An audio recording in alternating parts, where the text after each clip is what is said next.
all Star Wars should be by Favreau and Filoni. And then Tony Gilroy comes along and they're like, throw Favreau and Filoni away. It's all about Gilroy now. They're in Star Wars jail now. Yeah, everyone calm down. You always say that's Iron Man 3. That's Iron Man 2. Dang it. You say that every time. Well, that's why we're not Marvel Explained.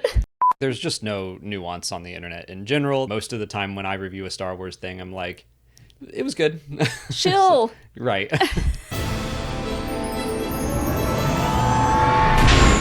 What's up, everyone, and welcome to Last Week in Star Wars. I'm Alex. I'm Molly. And I already talked about the Mando and Grogu trailer. I talked about Jimmy Kimmel back on Monday.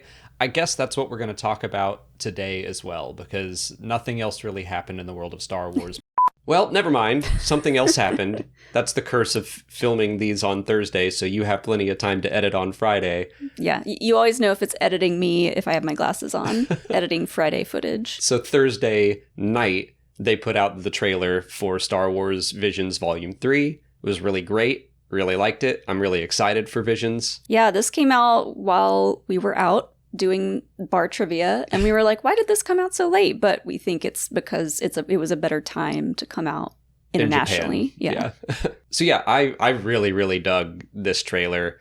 The music was great. The visuals are great. I feel like it's really easy to cut together a trailer for Visions because there's so much variety in it, and it's just like cool shot after cool shot. I really, really dig the whole Visions line, and I'm excited for more. This got me really excited, and I vaguely remember something similar to this, or maybe it was this that we saw in Japan. It was a different trailer, but a lot of the same shots were used. Yeah, and like you said, they're able to pull from all of these episodes, so there's a lot of different artwork, a lot of different vibes. I pulled up our tweets from Celebration so that I could refresh my memory on some of the episodes that we're getting. So we're getting sequels for The Duel, The Village Bride, and The Ninth Jedi. Which I know a lot of people really loved The Village Bride. I liked that one a lot too. The Ninth Jedi is the one I'm the most psyched for. The Duel is the one that I feel like they're just allowed to go as hard as they want to and do the most insane things. Like we got the lightsaber umbrella in the first volume, and this one there's like a Twi'lek woman with a lightsaber leg and an arm that just expands into a ton. It's very similar to the lightsaber umbrella, but she looks like she's covered in like cybernetic lightsaber body part replacements. It's like a gauntlet that kind of expands out, and yeah, very similar to the umbrella where it's got like a bunch of different sabers on the end. Where it's if very they cool. did that in like a live action Star Wars show, I think everyone would be like, including me, I'd be like, okay, calm down. But when they do it in Visions, I'm like, that's just rad. Yeah. That's what I'm here to see. Like, take big swings, go nuts. The title for that one is The Duel Payback. Ooh, okay, yeah, I don't remember. I knew which ones were getting sequels. I forgot which ones like had different titles. Does The Village Bride have a title out? Yeah, The Village Bride will be The Lost Ones. So I think they put out some of the voice cast, and some other characters from The Village Bride are going to be, or at least actors from The Village Bride are going to be brought back for this. So I wonder if it's more than just F, who we do see a couple times in the trailer, in like a big, I don't know, space station fighting arena. Yeah, so the image that we got to see at Celebration makes me think that arena, they're able to like like a holographic. Change what it looks like. Right. It's basically the volume. Yeah, the volume. They're able to change the environment that they're going to be fighting in, which is cool. And the enemy looks like this Sith Imperial kind of mashup. They didn't show a whole lot from The Ninth Jedi. We saw the main character fighting someone. We saw her hugging a droid. Yeah, so the Ninth Jedi is going to be called Child of Hope. I'm really curious to see if that's going to lead into the Ninth Jedi series. Like, basically, when that comes out, is that going to be 11 total episodes? Or is it going to be, like, Volume 1 and Volume 3, or Episode 1, Episode 2, and then they're going to do, like, 7 more? A continuation. I'm curious how it works. Yeah, like these could be kind of prequel episodes that will then lead into the series. Yeah. I'm wondering if they're prequel episodes or if they're included in the series when it comes out. Speaking of like continuity, I'm also curious to see if the duel follows the comics that have come out and the Ronin novel at all. Like, is that going to have its own continuity, or because it's in the Visions line, it's like, no, they all just kind of do whatever they want? Yeah, it might be kind of like a totally different story. I don't know. Is this the one that had all the Ewoks in the trailer? Lots of Ewoks. Excited for that. Those looked... I don't know what it was about that style, but the Ewoks looked like a lot of fun in that. Kinema Citrus is bringing Yuko's Treasure, which is the little bear with the microwave belly. Adorable. Curious about him. They did show a clip from that at Celebration that was very cute. This one we didn't see a whole lot of in the trailer. Trigger is bringing one called The Smuggler. And I think that one had like a couple people in a speeder driving off a cliff. Yeah. Wit Studio has one called The Bounty Hunters. That one didn't have a whole lot in the trailer either. There was a woman like wearing a mask with a symbol on it. I think her name is Seven, and then the droid in that one is called ID A4. The Song of Four Wings from Project Studio Q is one that everyone got really excited for because there's going to be a lot of mechs in it. This is the one with the AT-ATs kind of like crashing up. Popping out of the ice. And I think that's also the one with the droid with like the Sailor Moon style transformation. Yes, that got me so hyped. That was the big period on the end of the trailer at Celebration as well. Just, I remember I was one of the people screaming at that. I just thought it was so cool having a droid come apart to make like not a full mech suit, but just like to enhance this character's powers, and now they're flying around together. It was a lot of fun. It reminded me of Iron Man 3, the little the briefcase suit. You always say that's Iron Man 3. That's Iron Man 2. Dang it. You say that every time. Well, that's why we're not Marvel explained. But Iron Man 3 does have like all the different pieces that fly onto him. They just don't come out of a briefcase. Yeah. So a combination of the two. You had the movie right, and then you had to bring up the briefcase again. Polygon Pictures has one called The Birds of Paradise. That's the one that's like really, really intricately drawn, very artistic, very colorful. That one was featured a lot in the trailer because it's so stylistic and just looks beautiful and stands out a lot.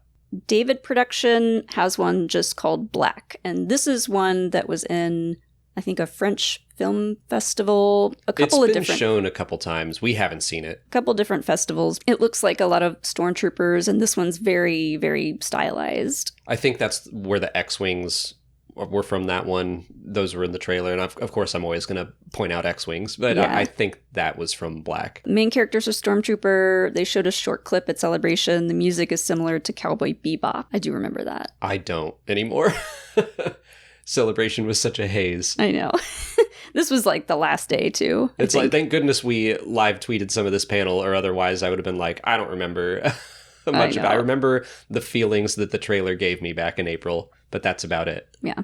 So I don't know if that's all of them, but that's the ones that I tweeted about from the panel. I think that's all of them. But yeah, I just love this project and the ability for Star Wars to stretch out into stuff that doesn't have to strictly adhere to what is canon and what is not. It's like, just let some creators have fun in the universe with the concepts that make up Star Wars. Yeah, just being able to have fun with the story and really expand it to be something that we've never seen before is exciting. I wonder if they're going to kind of bounce back and forth between Volume 1 is anime, and then Volume 2 was like worldwide, and then Volume 3 is all anime. Maybe Volume 4 will be worldwide again. I don't know how they're going to do with that. But also next year, like you said, we're getting the Ninth Jedi full series.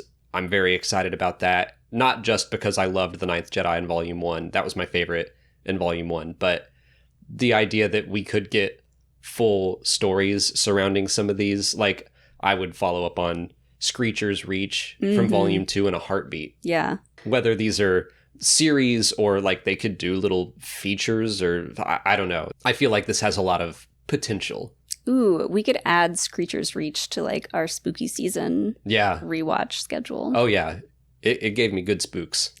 Yeah. Speaking of spooky season, I think this comes out at the end of October? October 29th. Maybe there will be some spooky episodes in there. Maybe, yeah. I mean, it is interesting release timing if they're going to do it right before Halloween. We didn't really discuss the Mandalorian and Grogu trailer. I didn't even really talk about I broke it down, but my thoughts were elsewhere on Monday. Sure. As were mine. Yeah, so we can actually talk about the trailer a little bit. What did you think of it? We can also discuss other people's reactions to it, because I saw a lot of people kind of feeling very mild about it. I felt kind of mild about it. Not that I was expecting to be blown away by the trailer, because it's a teaser for a movie that's 8 months out. That was my thought, is that, yeah, it was like a bunch of action shots, a bunch of stuff of just like, look, it's Grogu being cute. Like, yeah. I did like those shots. There wasn't much substance to it, but there rarely is in a teaser trailer. I feel like for people like us who were at Celebration in Japan and we saw a similar teaser, not quite the same, but a lot of the same shots, I feel like there wasn't much in the teaser that was different or new and exciting. There was a new shot of Zeb, like action Zeb. Action Zeb. With his like weapon rifle. Bow rifle, yeah. Bow rifle thing. I keep saying it looks fun. I have very low expectations for this film. Like, I expect to have fun. I expect to see Grogu and get really excited and fawn over him and all of the cute things that he does, like swim. He swims now. Yeah. That's how I feel too. It's like, I wasn't expecting this to be... It's funny that Mandalorian stuff keeps coming out like right after Andor stuff. Yeah. And people immediately want to compare the two, and it's like they're two completely different flavors of Star Wars. It sucks to see people comparing the two or saying we're never going to get anything as good as Andor, and like just being overall bummers right about something fun and new that is coming for Star Wars. Yeah, it's like, I guess I agree. I have low expectations for Mando and Grogu. Like, TV shows that have movies, they feel like long episodes. Mm-hmm. Sometimes they knock it out of the park. I think Serenity was a great movie from Firefly. I think the first X-Files movie was great. Sometimes it just doesn't feel like this big epic cinematic thing. So I guess I'm preparing myself for that. That this is going to be an extended episode of The Mandalorian. It'll be fun. And it'll probably be a lot of like, look, Anzellans, look, a man. Oh, yeah. There were a lot of fun, juicy Easter egg type things in the trailer that got me really excited. The Mantelian Savrip, which is like the Dedrick piece. The Dedrick piece, the hollow chest piece. The Man from... And a lot of people said, like, that doesn't look like him. And it doesn't, but I don't know what else it could be. I think it's a man, or like... the same species. I don't think it's literally him. No, well, but no. that's funny. It's just like the epitome. He's a bounty hunter. It's the epitome of, look, it's Glupshido. Like, right. And you know what? That's fine to me. I love that stuff. I know. Like, it's just fun. And Jon Favreau's never been shy about saying, like, this show to me is like playing with all the toys and the action figures. And some people say it in such a disparaging way of like, oh, it's just action figures being mashed together. And compared to Andor, maybe, but there's also a lot going on in these shows that I feel like people just gloss over. Mm-hmm. Like, it's not like these shows have nothing to say. Right. I'm not really watching The Mandalorian for the story anymore. You're watching it for Grogu. I'm watching it for action and fun, silly stuff with Grogu because, I don't know, for me, the overall writing and the story of, like, season 3 was kind of like, this is kind of like, but that does not mean I'm not still excited for it. I'm not, like, I'm still going to watch it and probably have a lot of fun. But yeah, I mean, Andor was, like, super heavy and Emmy Award winning writing, you know, so like comparing these two is kind of silly to me. Yeah, it's wild to think back to like 2019, 2020 when The Mandalorian was like the show and everyone was like, this is incredible. This is like exactly what I want out of Star Wars. Season 3 wasn't as good, even though I still think there were some wonderful moments in it, Keller and Beck. Mm-hmm. But yeah, season 3 isn't as good and people are just like so ready to turn on everything. Yeah. And yeah, like, I don't think it's as good as Andor, but it's like you're comparing apples to oranges. Like, yeah, they're both Star Wars shows, but they're trying to do completely different things.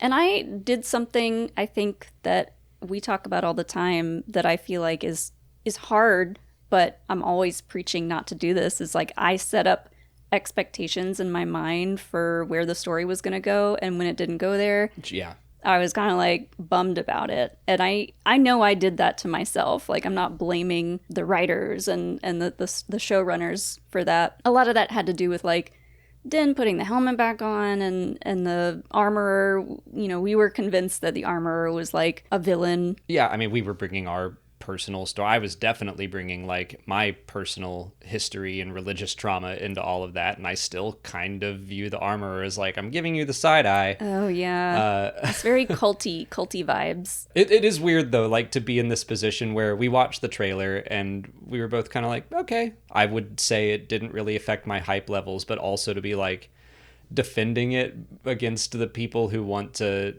say like every Star Wars thing should be Andor now, or like we just go through these phases where people go, all Star Wars should be by Favreau and Filoni, and then Tony Gilroy comes along and they're like, throw Favreau and Filoni away, it's all about Gilroy now. They're in Star Wars jail now. Yeah, everyone calm down. Like, there's always going to be a bunch of different voices in Star Wars. The culture of the internet, and especially fandom online, it's gotten to the point where, like, to get people's attention, to read articles, watch videos, things like that, you have to be, like, really in people's faces with clickbait and, like, big reactions, right? Big highs, big lows. So I think people have that reaction to trailers and things like that, where they're, like, they either love it or hate it. Yeah. And, you know, if they hate it, they're really gonna, like, talk shit about it. I mean, there's just no nuance on the internet in general. That's a larger discussion where every movie either has to be the best thing or the worst thing in the world. And I mean, most of the time when I review a Star Wars thing, I'm like, it was good. Chill. Right. It's just like, can we just treat everything with a little more nuance? Yeah. Like, I'll go back real quick, though, to the glup shittos of it all, because I had a lot of fun making images and, like, posting on Instagram about the Savrip and the Amanaman. I keep wanting to call him Ananamana for some reason. Like, every time I read that word, it comes out different. Ananamanaman? yeah. Just say a man a while and keeps going. Decide to stop at some point. I enjoyed having creatures like that because, like, in the past, we've gotten cool, like, four-armed stop-motion creatures and stuff in Mandalorian, but these are creatures that we recognize from other things, so it's kind of, like, fun to pick those things out. Yeah, like, that's just the flavor that Mandalorian is. Like, it is just kind of fun to harken back to it, and I do think that if that was all Star Wars did ever, it would be an issue, but it is just kind of like, okay, this is where Star Wars gets to be a little more self-referential and just have fun with stuff that already exists. I don't think it's a problem or an issue. It probably does mean that, yeah, it's not going to reach like the same heights as some other Star Wars stories, but I'm not like mad that it exists. And I think this is a great way to return Star Wars to theaters, because I think it's low stakes. It's something that a lot of fans who liked watching The Mandalorian will probably go and see. Kids will probably like it. Yeah, it is something I keep bringing up, that like, is this big enough for the big screen? Like, Star Wars' return to the big screen, and it may or may not be, but I'm not going to think about that. Like, love it or hate it, or probably somewhere in between. I'm not really going to think about that after 2026. And then when we get to 2027 and Starfighter is coming out, I won't be thinking about, like, is this big enough for the big screen return of Star Wars? It's like, because Mando and Grogu already did that. Honestly, I think it's smart for it not to be too big, because that seems risky at this point in time, the way box office numbers are. Yeah, I think it makes sense to put something out that is probably lower budget, made in the volume, hopefully still, like, looks better. I think it'll get a budget bump and look good for the big screen, but yeah, I think that this is probably a safer bet. Like I said, on Monday, our heads were in other places because, you know, ever since Wednesday, we were really pissed off about the whole Jimmy Kimmel situation. and the FCC and Disney suspending him and all that. On Monday, he was reinstated.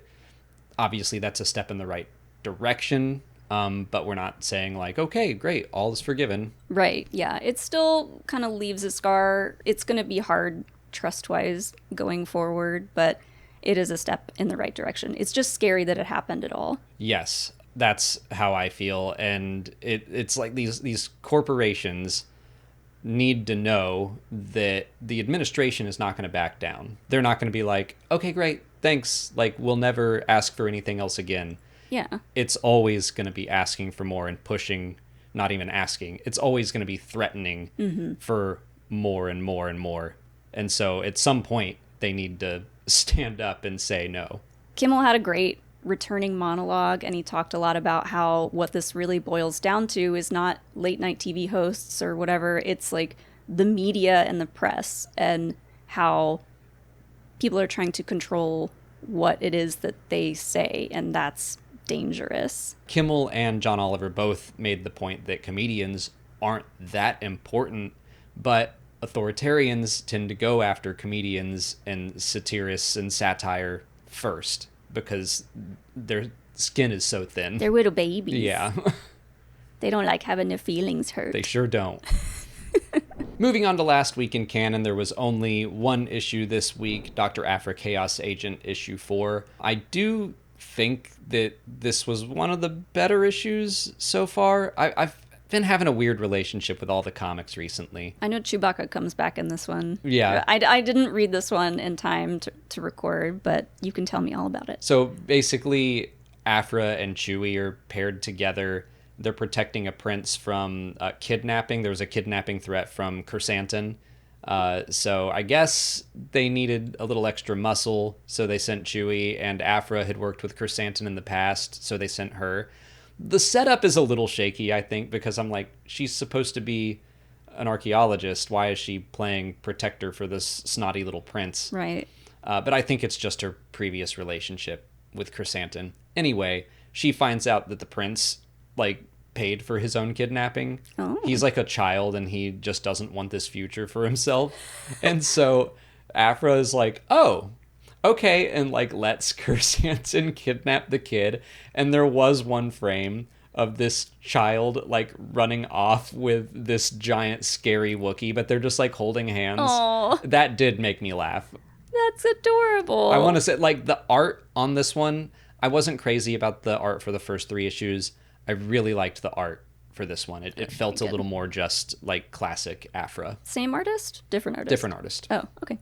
There was also a solid joke where Aphra said half the galaxy is desert planets.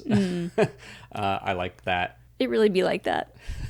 I guess it's all the suns. Yeah, there's just so many stars out there. They're just drying out all the planets. Every single planet is suffering from global warming. Eventually, Aphra goes back to the New Republic, and she starts to negotiate with the leader of the Daggers and basically wants to be trusted a little more. And so she asks for some trust in return and wants to know who, like, shut down her arm tattoos. Mm-hmm. And the leader of the Daggers says that it was her sister. So, yeah, shock, gasp. Which I was like, huh? Dios mío. Like, to me, that was a twist that didn't land great because we've had a lot of flashbacks with Aphra's parents in the past.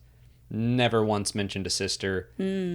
I'm willing to wait and see how it could be a half-sister situation. I don't know. This sounds like a fun soap opera-y end to me. I mean, it is very Star Wars to have, like, a surprise family member reveal. Sure. So is it a twin? I don't think so. I'm curious about it, but right now I'm just like, I don't know. The comics seem to be all over the place right now. And I enjoyed this one, but I'm still just like not all the way into it the way I was with the past 2 Aphra series. But moving on to last week in questions, we took a few from our Patreon to answer, and first up is Jordan Blaney, who wants to know what Darth Vader comics they should read to prepare for Master of Evil. That's a you question. Have I even read any of the Vader comics? I don't know. I've read a few like random ones here and there, but I don't think I've fully finished any of the series. I'm sure I've told you to read the Charles Soule run. Yeah. 2017. Yes. Which is a great segue because, yeah, I think you should read the Darth Vader comic run by Charles Soule. That was in 2017. Adam Christopher has said that Master of Evil takes place somewhere within the comic. It lines up with the comic, and he spent a lot of time trying to decide where to put it, but he said he found a gap that he doesn't even think Charles Soule knows existed. The synopsis for the book mentions Darth Vader bleeding his first lightsaber crystal. That's like the first arc, so I would say at least read the first 5 issues, but the whole run is fantastic, so yeah, I would just read all 25. Nick S. asks what expanded universe books or comics we would recommend reading just in general, so a lot of reading recommendations. Well, I was going to go ahead and plug our Patreon because we have a Patreon book club.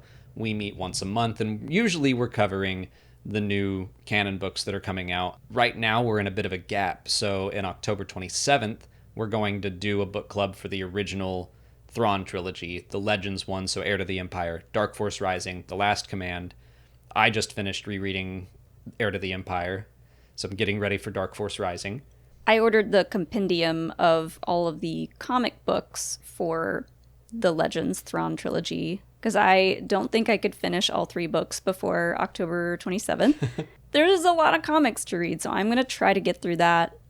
So if you also are like me and don't think you could get through those books, maybe check out the comic. The comics are a decent summary. I do remember reading those. It's been a while, but I remember reading them after reading the book, and I was like, yeah, it's pretty good. Yeah. That's the very basic answer. I think just about everyone would recommend you start reading the EU there, but for good reason. Like, there were a couple books before that, like Splinter of the Mind's Eye, but Heir to the Empire is what I feel like really kicked off the EU that we mostly know and love. And they're good. Not to mention, they're probably going to help inform what we see in Ahsoka Season 2, what we see in Filoni's movie. I think there will be not direct one-to-one translations, but a lot of parallels. Mm-hmm. After that, I think we're going to have another Legends book club in January or February, and we were talking about reading Maul Lockdown and Maul Shadowhunter, since we're getting ready for Maul Shadow Lord. Right. We thought it would be fun to dig into some old Legends Maul stuff. It'll be interesting, yeah, if they pull anything from those stories for Shadow Lord. Yeah, and I think that both of those books take place before Episode 1, because I think they were written before he came back in the Clone Wars. But yeah, I mean, they pull from Legends quite a bit. Like Mount Tantus and the Bad Batch, that's from the original Thrawn trilogy, and I hope we see it in live action. Pigpen asks what Starfighters we think will show up in Starfighter. Ooh. Let's see the BB-8 wing. Yeah. From the Lego special. Definitely. Yeah, that's going to become canon. I want to say, I think the main Starfighter, the titular Starfighter, I think that might be something brand new. I would like to see a brand new, cool guy Starfighter. Yeah. I mean, the X-Wing's a cool guy Starfighter. Like, well, yeah, of course. Calm down. But, like, the military uses it, right. And it's become kind of like, it's become too streamlined, you know? Everyone's got one. They ruined it. What's special about it anymore? Its wings do this. It's really cool. Pick a different letter. I like the A-Wing a lot, too. A-Wing is a cool guy. They're all cool guy Starfighters, except for the Y-Wing. Okay, what's a new letter? If you're going to guess a letter that the new Starfighter is going to be, that it doesn't already exist. First of all, I was expecting pushback about the Y-Wing thing, but that's just like Ken Knapsack will be mad at me. And I have no solid opinions on Y-Wings, so. Because it's garbage. Maybe. Like, I'm running through the alphabet, but also, you know, the E-Wing doesn't look like an E, the U-Wing doesn't look like a U. I'm trying to make cool shapes. Cool ship shapes. What's yours? I thought of an M-Wing. Okay. But I guess the thing that I thought of that made me think of that letter was from, I think the clones flew them. I don't know. I don't remember if it's really an M shape. The Torrent? I think I know what you're talking about.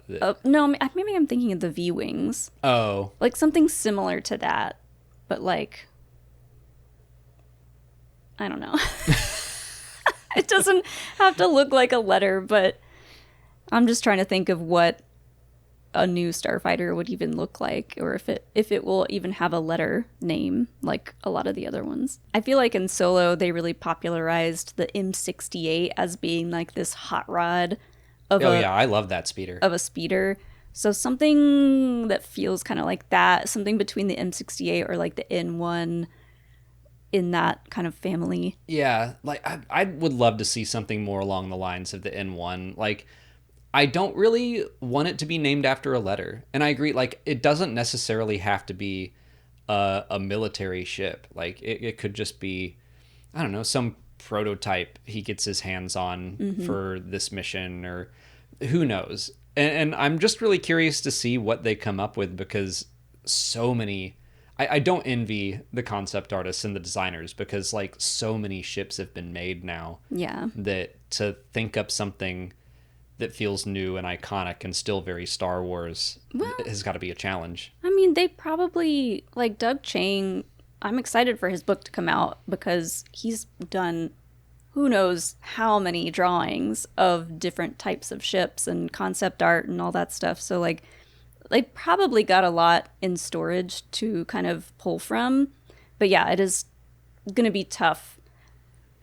Hold on. Did we see the Starfighter in Starfighter? We saw, like, the nose of it at Celebration. Yeah. I mean, it was hard to see. I'm trying to remember now. We were, like, in a crowd trying to see over everyone else, and we could see, like, a bit of the cockpit. And then afterwards, everyone was like, "Was that an X-wing?" And everyone was like, "I don't know. I don't think so. It looked new different to me." Yeah. But that was based off of basically seeing Sasquatch walk through the woods. I'm like, I don't know. It kind of looked like a tall, hairy man.